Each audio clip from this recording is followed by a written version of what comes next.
पुण्याच्या भवानी पेठेचा हा परिसर कष्टकऱ्यांचा आहे, 12 बलुतेदारांचा आहे आणि बहुसंख्य वारकरी याच सामाजिक वर्गातून, याच आर्थिक वर्गातून येत असतात आणि त्यामुळेच आषाढी वारी आळंदीहून प्रस्थान केल्यानंतर 2 दिवस पुण्याच्या भवानी पेठेतील या पालखी विठोबा मंदिरात मुक्कामाला असते। वर्षानुवर्ष ही परंपरा सुरू आहे, कारण या परिसरातील जे कष्टकरी आहेत, जे 12 बलुतेदार आहेत, ते इथं येणाऱ्या वारकऱ्यांची खाण्याची, राहण्याची, पाणी पिण्याची सोय करत असतात। मात्र आता या पालखी विठोबा मंदिरामध्ये जो ज्ञानेश्वर महाराजांच्या पालखीचा 2 दिवस मुक्काम असतो, तो मुक्काम इथून हलवून दुसऱ्या पुण्यातील एखाद्या ठिकाणी करण्याचा घाट घातला जातो आहे, ज्याला इथले विश्वस्त वारकरी संघटनांचे वेगवेगळे पदाधिकारी विरोध करत आहेत।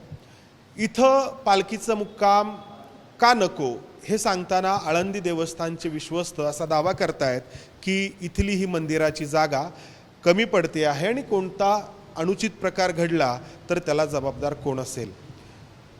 मात्र आत्तापर्यंत इतक्या वर्षांमध्ये इथं कोणताही अनुचित प्रकार घडलेला नाही।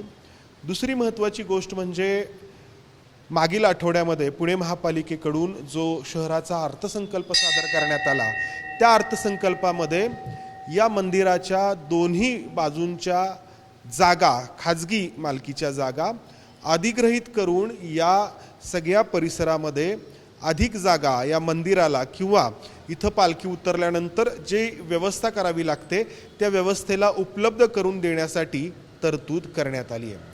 मग असं असताना इथून हा पालखीचा मुक्काम हलवण्याचा घाट का घातला जातोय? एक कारण असं आहे का की मागील वर्षी जेव्हा संत ज्ञानेश्वर महाराजांची पालखी या ठिकाणी आली, तेव्हा ज्ञानेश्वर महाराजांच्या विश्वस्त जे संस्थान आहे आळंदीचं, त्या विश्वस्तांपैकी एका विश्वस्तांचा इथे वाद झाला आणि त्या वादातून पंढरपूरला जी बैठक झाली काही दिवसांपूर्वी, त्या बैठकीमध्ये इथून पालखीचा मुक्कामच हलवण्याचा घाट घातला जातोय। कोणा एका व्यक्तीच्या वैयक्तिक अहंकारातून हा निर्णय घेतला जातोय का? खरं तर जेव्हा स्वतःला कोणी वारकरी म्हणवतं तेव्हा तो षडरिपूंपासून किंवा किमान अहंकारापासून तरी मुक्त असावा अशी अपेक्षा असते। नक्की काय घडतंय आपल्यासोबत? या पालखी विठोबा मंदिरातील विश्वस्त आहेत, वारकरी संघटनांचे पदाधिकारी आहेत आणि इथे या सगळ्या महिला ज्या सेवेसाठी येत असतात त्या सेवेकरी महिला देखील आहेत। सुरुवात करूयात, आधी या मंदिराची परंपरा सांगा, म्हणजे आषाढी वारीचा सोहळा सुरू झाला तेव्हापासून या मंदिरामध्ये पालखी येते। साधारणतः 1832 म्हणजे 200-250 वर्ष हा पालखी सोहळा हैबत बाबांनी जो चालू केला तो अखंडितपणे आज तागायत चालू आहे। या एवढ्या शेकडो वर्षाच्या काळात या पालखी विठ्ठल मंदिरमध्ये पूर्वी समजा 4 लाख येत असेल, आता 7 लाख 8 लाख येत आहेत। त्या वर्षामध्ये कुठलाही अनुचित प्रकार आजपर्यंत झालेला नाही आहे। सेवेकरी विश्वस्त मंडळाच्या देखरेखीखाली आणि पोलीस प्रशासन, महापालिका, शासकीय दरबारची लोक यांच्या नियंत्रणाखाली हा सोहळा आम्ही 2 दिवसाच्या ह्याच्यात व्यवस्थितपणे पार पाडला जातो। जी बैठक झाली पंढरपूरला, त्या दिंडी समाजाच्या बैठकीमध्ये असा दावा करण्यात आला की इथे जागा जी आहे ती कमी पडते आहे। तर ही मागणी किती म्हणजे दिंडींच्या प्रतिनिधींनी केली, कितींचा त्याला पाठिंबा आहे, किती काही त्याच्याबद्दल प्रतिक्रिया देत? नाही, दिंड्यांनी मागणी केली नाही आहे। विश्वस्तांनी ज्यावेळेस प्रस्ताव मांडला की जागा अपुरी पडती तर त्याकरता आपल्याला निर्णय घ्यावा लागेल, तर काही दिंड्यांनी मुकसंमती दिली, काही दिंड्यांनी तटस्थ भूमिका घेतली। पुणे परिसरातले जेवढ्या दिंड्या आहेत त्यांनी सगळ्यांनी संमतीसुद्धा दिलेली नाही। तर विश्वस्तांनी तो निर्णय तिथं घेतलेला नाही आहे। विश्वस्तांनी सांगितलं वद्य वारीला ज्यावेळेस आळंदीत एकादशीला चर्चा करू आणि त्याच्यानंतर निर्णय घेऊ, त्यामुळं हा विषय काय फायनल झालेला नाही। काय जे काय बातम्या उठलेल्या आहेत त्या सगळ्या चुकीच्या आहेत।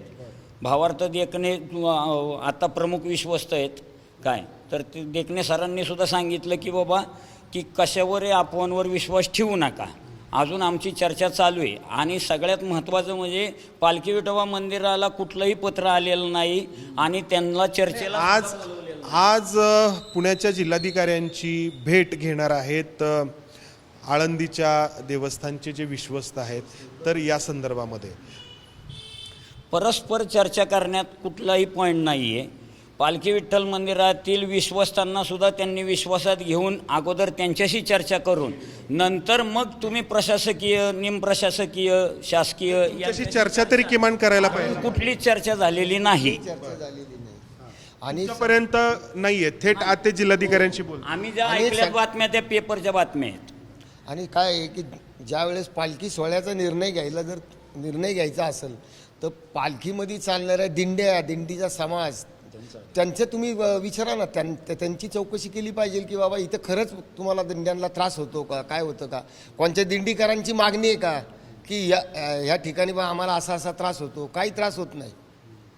असं कोणत्याही दिंडीने कुठं लेखी किंवा तोंडी देखील कधी कुठं विरोध दर्शवला. तुम्ही इथं सेवा देता तर इथे जागा कमी पडतीये किंवा कोणाला काही अडचण होते असं काही असा प्रकार काहीच घडला नाहीये, बिलकुल नाही. आम्ही व्यवस्थिशीर त्यांची पालखीची सेवा करण्यासाठी सगळे सेवेकरी उपस्थित असतो आणि त्यांची सगळी लोक जी बसलेले असते आम्ही पाठीमागे उभे राहतो, पण पुढे काही गडबड करत नाही. कारण हा पालखी सोहळा चांगल्या प्रकारे पार पडावा म्हणून आम्ही सगळ्यांनी सहकार्य आमच्या सगळ्यांच्या असतात ते. आणि आम्ही पहिल्यापासून ऐकत आलोय का ते, आता तर आम्ही लहानाचे मोठे झाले पण ह्याच्याही अगोदरपासून चाललेली की 350 वर्ष झाले की ही दिंडी सोहळा चालू आहे. आम्ही आत्ता आलोय 32 वर्ष झाले, असं या प्रकार काही घडलेला नाही मंदिरामध्ये. फक्त हे जागेच्या अभावी चाललेलं आहे थोडंसं, बाकी काहीच नाहीये. महापालिकेच्या अर्थसंकल्पामध्ये 10 कोटींची तरतूद जी आहे ती करण्यात आली आहे. तर या दोन बाजूच्या जागा मंदिराच्या अगदी शेजारी लागून असलेल्या 2 जागा ज्या उपलब्ध आहेत, पूर्वी आमची त्यांच्याशी चर्चा पण झालेली आहे. तर महानगरपालिकेसाठी तरतूद पण केलेली आहे 10 कोटी रुपयाची. तसंच रोड वार्डिंगसाठी सध्या महानगरपालिकेने त्याच्यासाठी सुद्धा तरतूद केली. त्यामुळे हा रोड पण मोठा होतोय आता सध्या. चालू आहेत. आता या सगळ्याला मागील वर्षी जो काही प्रकार घडला होता तर नक्की काय झालं होतं, म्हणजे तुमची बाजू काय आहे त्यामध्ये? बघा, ह्या बाबतीत आम्ही काहीच बोलू शकत नाही, कारण आम्ही मुख्यमंत्री देवेंद्र फडणवीस साहेबांना आणायला बाहेर गेलतो मंदिराच्या बाहेर. आतमध्ये फडणवीस साहेब येणार म्हणून सर्व पत्रकार आतमध्ये आले. त्यांची आणि विश्वस्तांचा काय योग दुखावला असेल, त्यामुळे त्यांचा काहीतरी वाद झाला एवढंच आम्हाला कळलं. मग आम्ही ज्यावेळेस फडणवीस साहेबाला आणलं त्यावेळेस सगळी चर्चा आली, दर्शन घेतलं, ते गेले. त्याच्यानंतर त्या चर्चा सुरू झाल्या. मग 2-4 दिवस पत्रकारांची प्रसारमाध्यमावर बी यायला लागले. शेवटी त्यांनी हट्ट धरला की यांनी माफी मागितली पाहिजे. हा सांप्रदायिक सोहळा आहे, इथं कोणाचा योग चालत नाहीये. आज गरीब असू श्रीमंत असू, इथं येऊन म्हणता मत्सक होतो. आळंदीच्या त्या विश्वस्तांना माफी मागावी लागली पण त्याच्यावरच ते शांत झाले. कारण हे सोहळा फक्त संप्रदायाचा आहे, इथं कोणाचा युगो चालत नाही. इथं गरीब श्रीमंत असू त्यांना या सोहळ्यासाठी येऊन दर्शन घेऊन ही गेली शेकडो वर्षाची परंपरा पार पाडणं एवढंच कर्तव्य असतं. पंढरपूरच्या दिंडी समाजाच्या 1-2 दिवसांपूर्वी झालेल्या बैठकीत हा प्रस्ताव कोणी मांडला होता की इथून पालखीचा मुक्काम हटवण्याचा? विश्वस्तांनी मांडला होता. निरंजन योगी आणि निलेश बाबा कबीर यांनी तो प्रस्ताव मांडलेला होता. निरंजन योगी तेच विश्वस्त आहेत ज्यांचा मागील वर्षी या ठिकाणी वाद झाला होता आणि हे निरंजन योगी त्यांच्या अहंकारासाठी म्हणून इथला हा पालखीचा मुक्काम इतर ठिकाणी हलवण्याचा प्रयत्न करतायत का? सुरुवातीला मी जसं म्हटलं, जो स्वतःला वारकरी म्हणवतो तो अहंकारापासून मुक्त असायला हवा अशी अपेक्षा असते.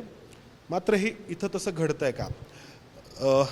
दुसऱ्या मुद्द्याकडे आपण जाऊयात की हे जे मंदिर आहे तर हे इतकी मोठी परंपरा स्वतःसोबत घेऊन आहे की तुकाराम महाराजांनी देखील या मंदिरामध्ये कीर्तन केल्याचा इतिहास आहे.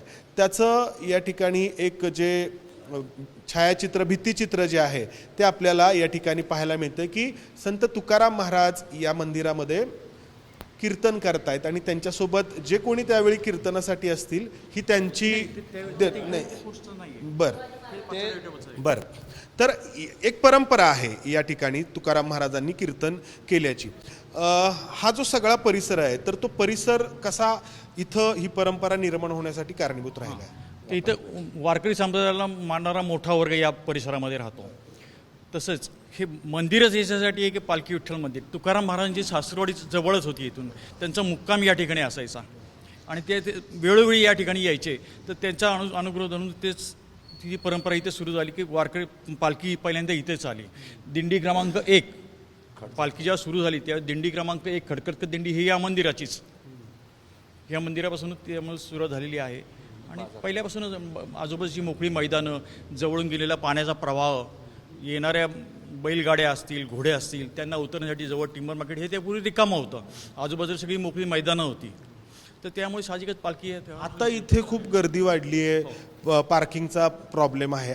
हे कारण देऊन पालखी चा मुक्काम इथून हलवणं जे योग्य राहील असा दावा केला जातोय काही विश्वस्तांना. नाही, तसं चुकीचं आहे. ज्यांचा हा जो समज आहे तो त्यांनी पहिला मुळात मनातनं काढावा, कारण ही परंपरा ही इथनं हलूच शकत नाही.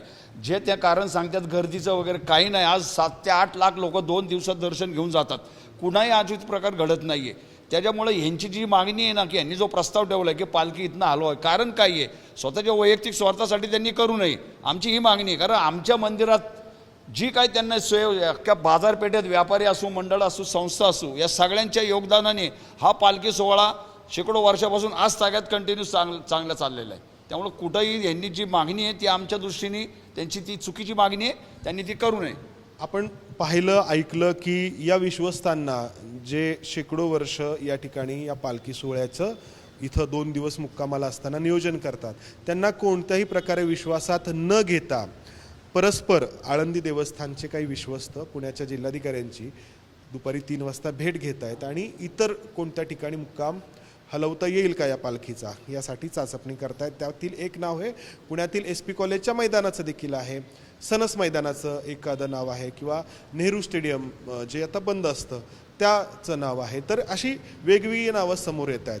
तुमची भूमिका याबद्दलची काय राहील? आमचं एकच मत आहे, ज्यांनी जी नावं सुचवल्यात, SP कॉलेज असू, नंतर सारसबाग असू, ह्या ठिकाणी जी वारकरी संप्रदाय असतो टोटल महाराष्ट्रातनं आलेला, त्यांची राहण्याची सोन्याची सोय होऊ शकत नाही. कारण या ठिकाणी व्यापारपेठ असल्यामुळं मंदिर कुठे आहे तिथं? ही जी 3 मैदान आहेत, जो पालखीचं तिथं अधिष्ठान असतं तिथं कुठलंही विठ्ठल मंदिर नाहीये, आणि हा अधिष्ठान ह्या मंदिरात झालेलं आहे. विठ्ठल मंदिर मंदिरं आहेत मात्र मैदान आहेत, माफ करा, मात्र मंदिर नाहीये. त्याच्यामुळं आमचं एक मत आहे की ही तुम्ही चाललेली प्रथा विठ्ठल मंदिरातच, या पालखी विठोबा मंदिराचं नाव त्याच्यासाठीच पडले की इथं पालखीचा मुक्काम.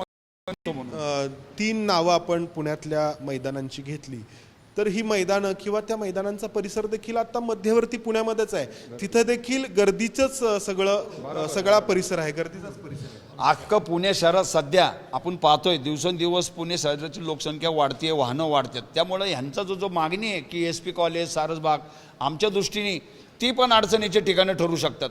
परंतु आम्ही पालखी विठ्ठल मंदिराची मागणी काय करतोय की इथं असावी, कारण इथं सोहळा पांडुरंगाच्या कृपेने कुठला अनुचित प्रकार घडलेला नाही. एवढी लाखोची गर्दी असताना देखील तो सोहळा व्यवस्थित पार पाडतो. मग यांचा हट्ट का कुणाच्या वैयक्तिक स्वर्ग कुणी यांना मागणी करून काय आर्थिक हे घेण्यासाठी की त्यांनी मागणी केली काय, असं बी आमचा संशय. त्यामुळे आम्ही पालखी विठ्ठल मंदिराच्या वतीने स्पष्ट, आणि आम्हाला आज 2 दिवस हे की कुठल्या वारकरी संघटनेकडून मागणी नाही. पुणे शहराची शिखर संघटना आहे भारतीय वारकरी मंडळ, ते स्वतः इथं आहेत.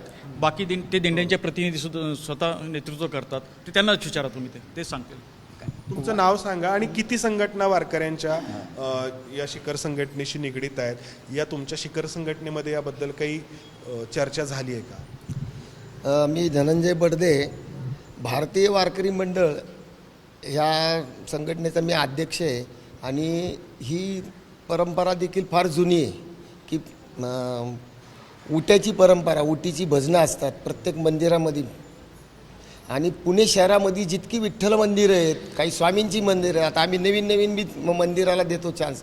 आणि ह्या सगळ्या मंदिरामध्ये हा संप्रदायाचा जो वारसा आहे तो जतन केला जातो, जपला जातो. 1.5-2 महिने हा उटीचा कार्यक्रम चालतो. त्या कार्यक्रमामधून आपल्या धर्माची शिकवण बाहेर जाते, धर्माच्या लोक नवीन त्यात जोडली जातात. आणि हा सगळा परिसर ह्या इथं पालखी येत असल्यामुळं ह्या प्रत्येक परिसरामध्ये आहे ना, प्रत्येक माणूस हा संप्रदायाशी निगडीत आहे. आणि त्यामुळे इकडच्या मुलांवर, लोकांवर संस्कार आहेत चांगले. इथं ज्या वेळेस पालखी येते त्यावेळेस प्रत्येक वाड्यामध्ये 5-25 वारकरी जेवायला देतात. लोक त्यांना आनंदाने घेऊन जातात, त्यांची सोय करतात. अहो, लोक वाड्यामध्ये वारकऱ्यांना गरम पाणी करून देणार, त्यांना काय लागलं देणार, त्यांना काय प्रॉब्लेम आहेत, डॉक्टरपासून सेवा इथे सगळ्या उपलब्ध असतात. आणि एवढं सगळं असताना जर असं पुन्हा एका दोघाच्या अट्टहासासाठी जर करत असाल तर हे चुकीचं आहे. तर इतक्या वर्षांची परंपरा एक दोन व्यक्तींच्या अट्टहासासाठी जर मोडीत काढली जात असेल तर याला हे वारकरी विरोध करतायत. जे कारण दिलं जातं आहे या ठिकाणी कमी जागा पडते आहे ते किती संयुक्तिक आहे हा देखील प्रश्न आहे. कारण या मंदिराच्या दोन्ही बाजूंच्या खाजगी मालमत्ता अधिग्रहित करण्यासाठी 10 कोटी रुपयांची तरतूद करण्यात आली आहे. त्यामुळं फक्त जे आळंदी देवस्थानच्या विश्वस्तांपैकी एक विश्वस्त आहेत योगी निरंजननाथ, तर त्यांचा इगो कुठं दुखावला गेला आहे आणि त्यामुळं इथून हा पालखीचा मुक्कामच हलवण्याचा घाट घातला जातोय का हा प्रश्न आहे. आणि दुसरं की हा जो वारकरी संप्रदाय आहे हे दुसरं कारण अधिक महत्त्वाचं आहे, तो सर्वांना सोबत घेऊन जाणार आहे. एक असा भक्तीचा अखंड प्रवाह महाराष्ट्रामध्ये वाहतो आहे ज्याने सर्वसामान्यांना भगवंतांच्या चरणी लीन होण्याची संधी प्राप्त करून दिलेली आहे वर्षानुवर्ष. तर तो हा अखंड प्रवाह जो सगळ्यांना सोबत घेऊन चाललेला आहे तो काहीसा बदलण्याचा प्रयत्न होतो आहे का. कॅमेरामन विजय राऊत संबंध आरगोंजारी, ABP माझा, पुणे. ABP माझा, उघडा डोळे बघा नीट.